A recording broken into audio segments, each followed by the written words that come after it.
Hello प्यारे बच्चों, तो आज हम कुछ क्वेश्चंस करेंगे आईटीएफ चैप्टर से और उसमें भी greatest integer function and fractional part function based questions रहेंगे वो। तो एक क्वेश्चन लेते हैं। क्वेश्चन हमें ऐसा दिया हुआ है,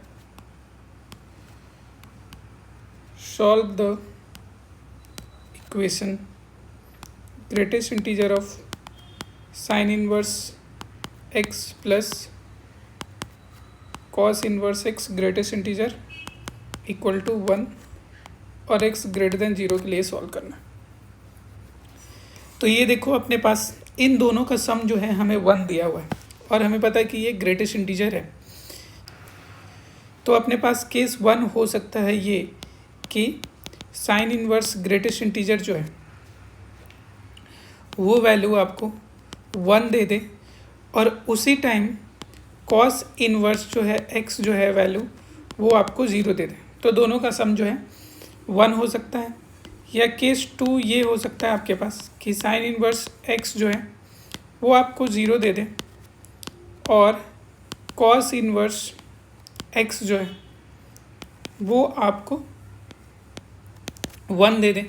आप यहाँ पे एक चीज़ देखो कि साइन इनवर्स का वैल्यू जो होता है वो आपको -π/2 से π/2 के बीच में लाई करता है। इट मीन्स ये आप यूँ समझ लो कि -1.57 से लेके +1.57 तक इसका वैल्यू जाता है और कॉस इनवर्स का वैल्यू जो होता वो आपको 0 और कॉस इनवर्स का वैल्यू जो होता वो अपने को 0 to π होता। इट मीन्स ये वैल्यू 0 से लेके आप यूँ समझो कि ये 3.14 है। तो अगर हम निगेटिव वाला केस लेते तो उसमें और भी केस आ सकता था, लेकिन x ग्रेटर देन 0 में ही हमें सॉल्व करना है तो हम यहाँ पे सिर्फ 2 ही केस बना सकते हैं। तो इसलिए अपने पास 2 केस है, तो हम केस को सॉल्व करते हैं। तो सपोज डेट केस 1 अगर हमने लिया, केस 1 साइन इनवर्स x अगर आपके पास ग्रेटेस्ट इंटीजर ये 1 आ रहा है, इट मीन्स इसका वैल्यू जो हो जाता 1 से लेके वैसे तो 2 जाता, but sine inverse maximum value जो होता वो आपको π/2 ही ले सकता है, तो ये π/2 तक जाता। और सपोज डेट फिर हमने साइन ले लिया इस पूरे इनइक्वालिटी में और साइन इनवर्स x का कर्व जो होता वो कुछ ऐसा होता है, वो तो उसका ग्राफ जो है एक्चुअल में इंक्रीजिंग है। तो अगर हमने साइन लिया तो ये इनइक्वालिटी का साइन जो होता चेंज नहीं होता, sine of sine inverse x जो हो जाता है x हो जाता और यहाँ पे साइन π/2 हो जाता। तो साइन 1 से ये वैल्यू आपको जा रहा है 1 तक एंड इंटरसेक्शन फिर कॉस इनवर्स x जो है ग्रेटेस्ट इंटीजर 0 है। तो देख लो कि कॉस इनवर्स जो होता फिर ये वैल्यू हम 0 से लेके 1 तक जा सकते हैं, क्योंकि कॉस इनवर्स का वैल्यू जो होता वो पाई तक हो 3.14 हो सकता है। फिर आप देख लो कि कॉस इनवर्स का ग्राफ जो होता कुछ ऐसा होता, तो वो जो होता आपका डिक्रीजिंग होता है। तो यहाँ पे जो होता दोनों साइड अगर हमने कॉस लिया तो इनइक्वालिटी का साइन चेंज हो जाता, ये आपको हो जाता cos 1 इधर आ जाता, इस पे ओपन रहता क्योंकि यहाँ पे ओपन है, तो और cos of cos inverse x हो जाता और यहाँ पे cos 0 जो हो जाता ये आपको 1 हो जाता। तो इन दोनों की अगर हमें इंटरसेक्शन लेनी है तो आप देख लो कि साइन 1 जो हो गया 1 रेडियन 57 डिग्री के अप्रॉक्स होता है, 57 डिग्री अप्रॉक्स अगर हमने ले लिया तो यहाँ पे साइन 60 का वैल्यू अगर हम देख लें तो साइन 60 का वैल्यू जो हो जाता वो आपको मिल जाता है √3/2 और cos 60 का वैल्यू जो हो जाता वो आपको 1/2 होता है। वैसे भी आप ग्राफ से भी देख सकते हैं कि cos का ग्राफ जो होता है ये डिक्रीजिंग होता है और साइन का ग्राफ जो होता है वो इंक्रीजिंग होता है। तो π/4 के बाद से आप देखें तो वहाँ पे आपको साइन जो होता है वैल्यू ज़्यादा देता है और cos जो होता है कम देता है। तो हम बोल सकते हैं कि cos 1 पहले आएगा, उसके बाद आपको साइन 1 आएगा और फिर आएगा 1। तो ये साइन 1 यहाँ से ये 1 तक जा रहा है और इसके बाद से इसमें जो है आपको cos 1 पे ओपन है और यहाँ पे क्लोज्ड है, तो इन दोनों का इंटरसेक्शन इतना आता। तो यहाँ से आंसर तो हमें क्या मिलता है, साइन 1 से लेके 1 तक। यहाँ बोल सकते हैं कि हमें मिला साइन 1 से लेके 1 तक। फिर अगर हमने सेकंड केस लिया तो उसमें आप देखो कि साइन इनवर्स x का ग्रेटेस्ट इंटीजर 0 है, इट में साइन इनवर्स जो रहता वो आपको कहाँ से जाता, 0 से लेके 1 तक जाता। 1 तक वैलिड है क्योंकि साइन इनवर्स का हमने वैल्यू देखा है 1.57 तक होता। और साथ में आप देखो तो आपका कॉस इनवर्स जो है, कॉस इनवर्स जो होता वो आपको 1 से लेके 2 तक जा सकता है।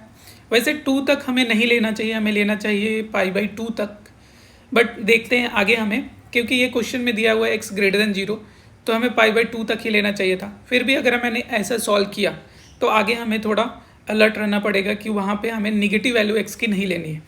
तो यहाँ पे आप देख लो कि यहाँ पे अगर अपने साइन लिया इस वाले में तो आपका इनइक्वालिटी का साइन तो वही रहेगा, तो साइन 0 0 होता है और sine of sine inverse x ये x हो जाएगा।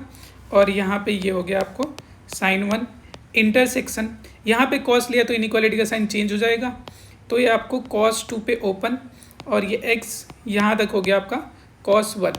बट यहाँ पे देखो cos 2 जो होता ये आपको 57 × 2 कर लो, इट मीन से सेकेंड क्वाड्रेंट में cos चला गया जो कि निगेटिव है, तो x का वैल्यू निगेटिव आने लगा।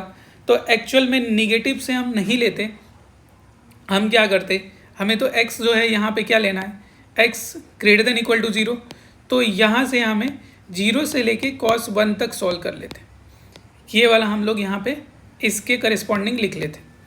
तो इन दोनों का इंटरसेक्शन अगर लेना है हमें, तो हमें पता है कि ये आपको 0 आ गया। अभी हमने देखा था कि cos 1 जो है sin 1 से छोटा होता है, cos 1 पहले आएगा sin 1 बाद में आएगा। तो एक आपका कुछ ऐसा है और दूसरा जो है आपका कुछ ऐसा है।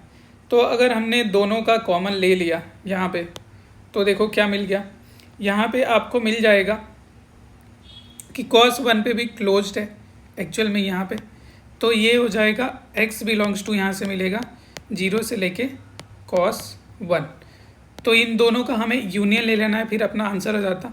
तो x हम लिखते हैं यहाँ पे कि अपना आंसर जो आया यहाँ से 0 to cos 1 फिर यूनियन sin 1 से लेके 1 तक अपना आंसर हो गया। तो एक और क्वेश्चन लेते हैं। सेकंड क्वेश्चन अपने पास कुछ ऐसा दिया हुआ, solve tan inverse greatest integer x and cot inverse greatest integer x = 2।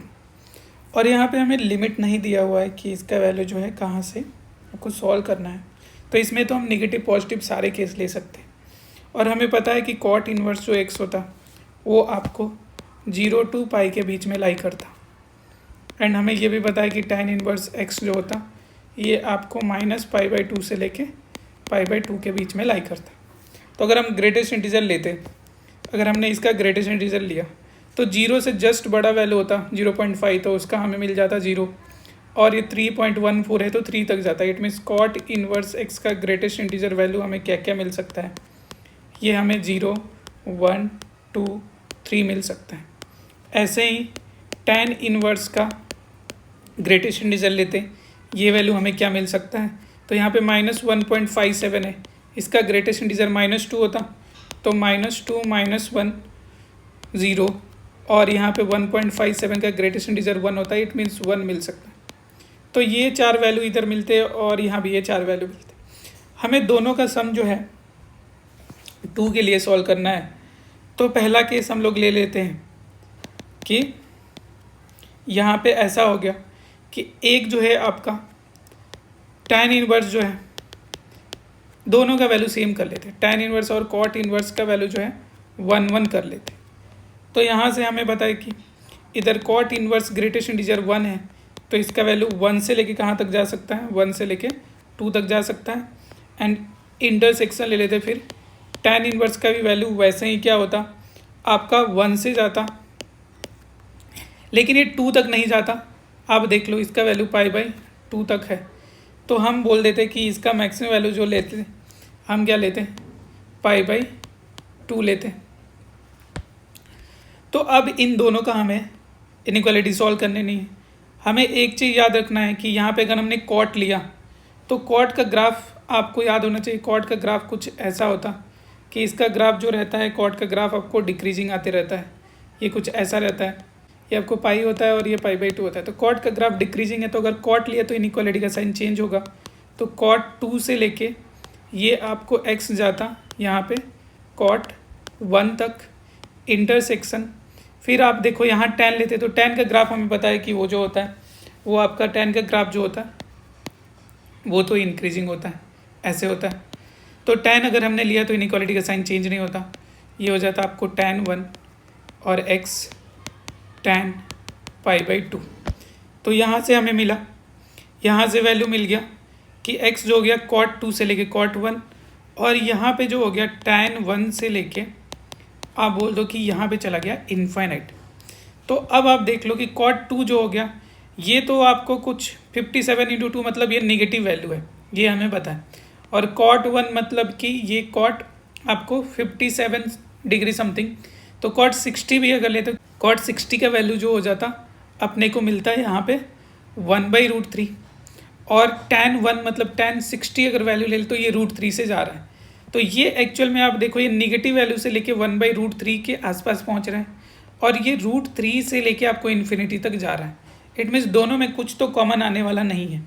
तो यहाँ से बोलेंगे कि ये जो होगा कुछ कॉमन नहीं आया तो x बिलोंग्स टू 5 मिलेगा। अगर हमने केस 2 लिया, इसमें केस 2 में हम ये लेते कि कॉट इनवर्स x का वैल्यू जो हो गया वो आपको 2 हो गया, और greatest integer tan inverse x का वैल्यू हमारा 0 हो गया। तो यहाँ से देखो फिर जो होता आपका कॉट इनवर्स का वैल्यू जो हो जाता ये 2 से लेके 3 तक जाता, क्योंकि कॉट इनवर्स जो है पाई तक है, इसका वैल्यू देखो आप यहाँ पे। और इंटरसेक्शन tan इनवर्स x का वैल्यू जो होता ये इस बार 0 से 1 तक जाता। तो फिर से हमने कॉट लिया तो इनइक्वालिटी का साइन चेंज हो गया, यहाँ पे हो गया आपको cot 3, यहाँ पे ओपन रहेगा इसके करेस्पॉन्डिंग, और x जो हो गया ये आपका हो गया cot 2 इंटरसेक्शन।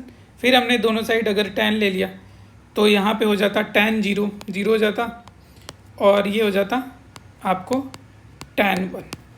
तो यहाँ पे भी आप देख लो ये cot 3 से लेके cot 2 तक आ रहा है, और cot 3 से लेके cot 2 ये निगेटिव वैल्यू ही देता आपको कि 57/2 है और 57/3 है, तो ये तो निगेटिव हो गया है, सेकेंड क्वाड्रेंट में ही है। और ये जो वैल्यू है 0 से लेके आपका tan 1 मतलब कि ये पॉजिटिव वैल्यू जा रहा है 0 से पॉजिटिव, तो दोनों का इंटरसेक्शन फिर से नहीं होता, तो x बिलोंग्स टू 5 होता। केस 3 अगर हमने लिया, यहाँ पे केस 3 हमने लिया कि कॉट इनवर्स x का वैल्यू जो है वो आपको 3 है, और साथ में tan इनवर्स x का वैल्यू जो है वो आपको -1 है।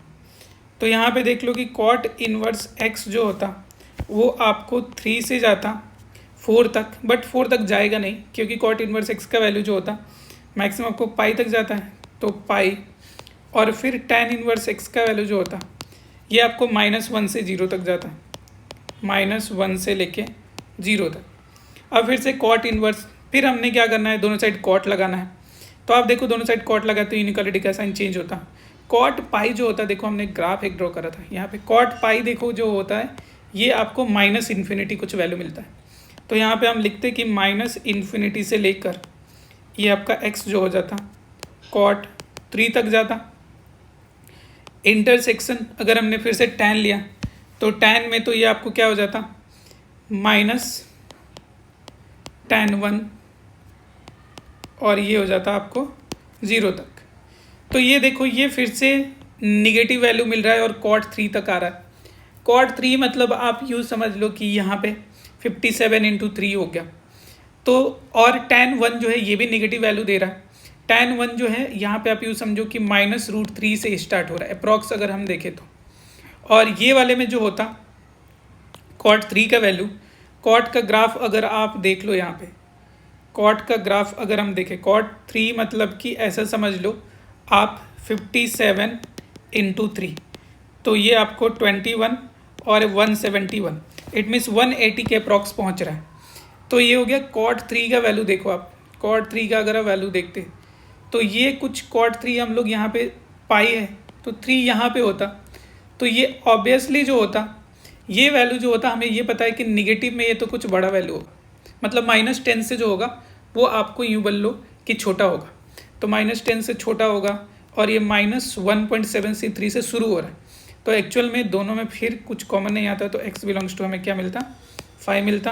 तो इन तीन ही केस बनते और कोई केस पॉसिबल नहीं है। अगर तीनों का हमने यूनियन लिया तो लास्ट में हमें कोई भी वैल्यू नहीं मिला, तो हम लिख देंगे कि x belongs to 5 final answer अपना होगा।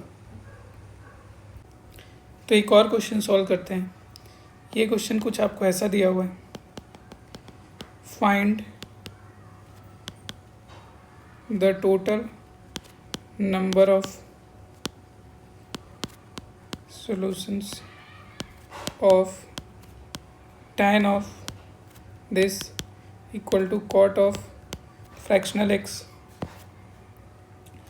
और x भी दिया हुआ है, हमें सॉल्व करना है 0 to 2 पाई तक। तो ये क्वेश्चन हमें सॉल्व करना है। तो यहाँ पे हम बोलते कि x जो है 0 से बड़ा है, तो हम ये बोल देते कि आपका tan इनवर्स जो है fractional x equal to cot inverse fractional x को लिख लिया 1/tan ऑफ फ्रैक्शनल x। तो यहाँ से मिल गया tan square fractional x equal to 1। तो यहाँ से हमें मिला tan of fractional part of x equal to plus minus of 1। तो आप एक चीज़ तो देखो कि फ्रैक्शनल पार्ट फंक्शन जो होता वो आपको 0 to 1 तक ही वैल्यू देता, तो वो तो हमें यूँ समझो कि पॉजिटिव ही वैल्यू देगा, 0 देगा। और 1 मतलब कि अगर हमने यहाँ पे देखे 0 to 1 जाएगा तो tan जो होगा वो पॉजिटिव वैल्यू दे पाएगा, वो निगेटिव तो देगा नहीं। It means tan fractional x equal to 1 ही सॉल्व करना है, -1 तो होगा नहीं। तो fractional part function x equal to हमने बोल दिया कि ये tan इनवर्स 1 हो गया, तो इक्वल टू π/4 बोल दिया। इट मीन्स ये क्वेश्चन तो अब हम आसानी से सॉल्व कर सकते ग्राफ से। फ्रैक्शनल पार्ट फंक्शन का ग्राफ आप ड्रॉ कर लो, फिर हो जाता। इसका ग्राफ हमने अगर ड्रॉ किया ऐसे,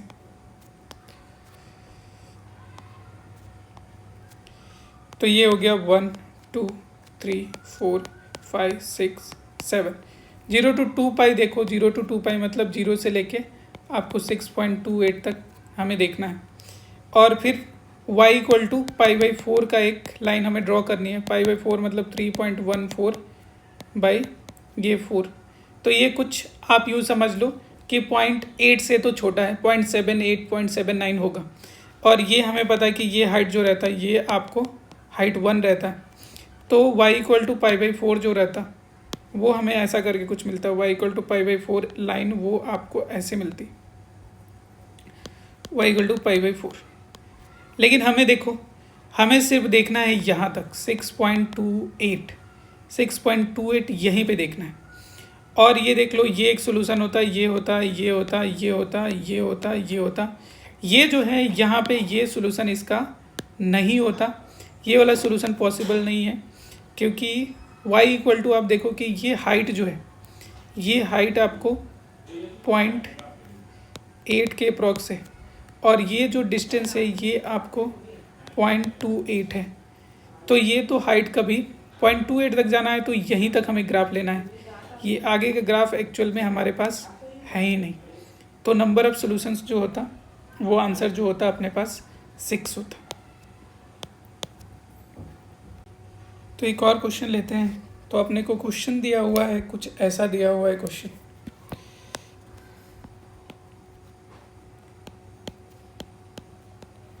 solve fractional part cos inverse x plus greatest integer tan inverse of x equal to 0 for real values of x।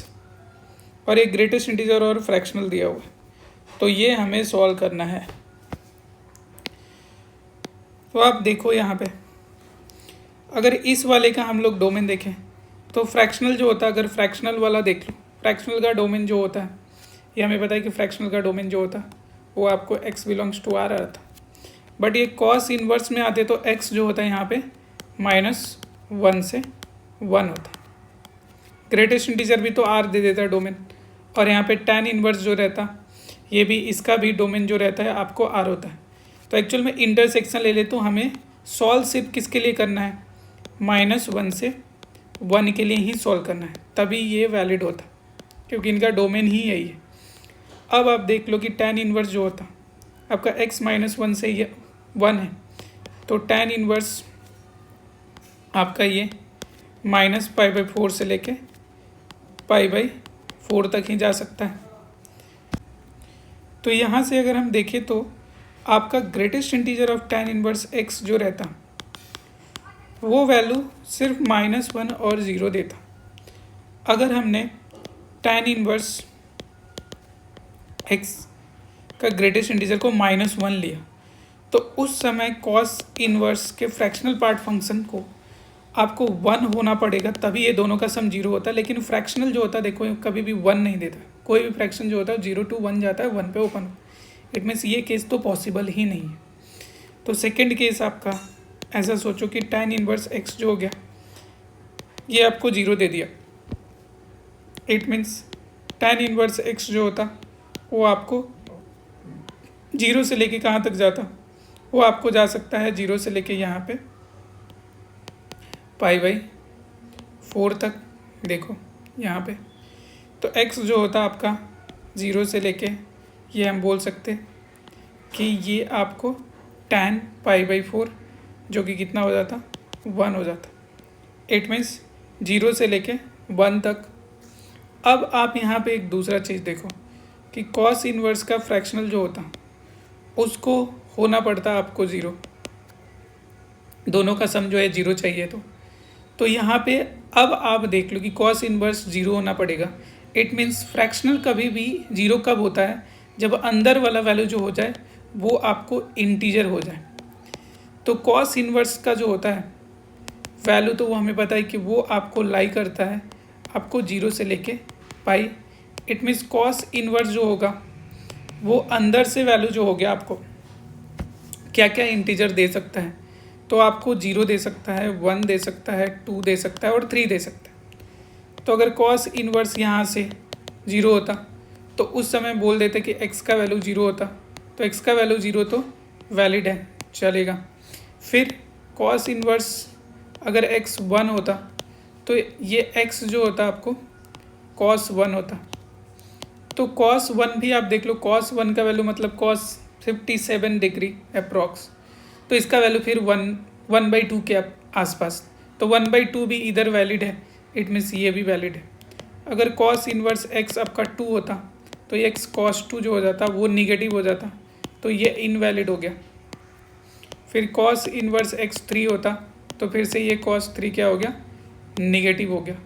तो एक्चुअल में आपको आंसर सिर्फ 2 ही वैल्यू मिले, तो आंसर अपना हुआ x बिलोंग्स टू फ्रैक्शनल, तो अपना आंसर हुआ x belongs to curly bracket 0 और cos 1। सिर्फ ये 2 वैल्यू अपना आंसर हुआ। तो आज के लिए इतना ही रखते हैं।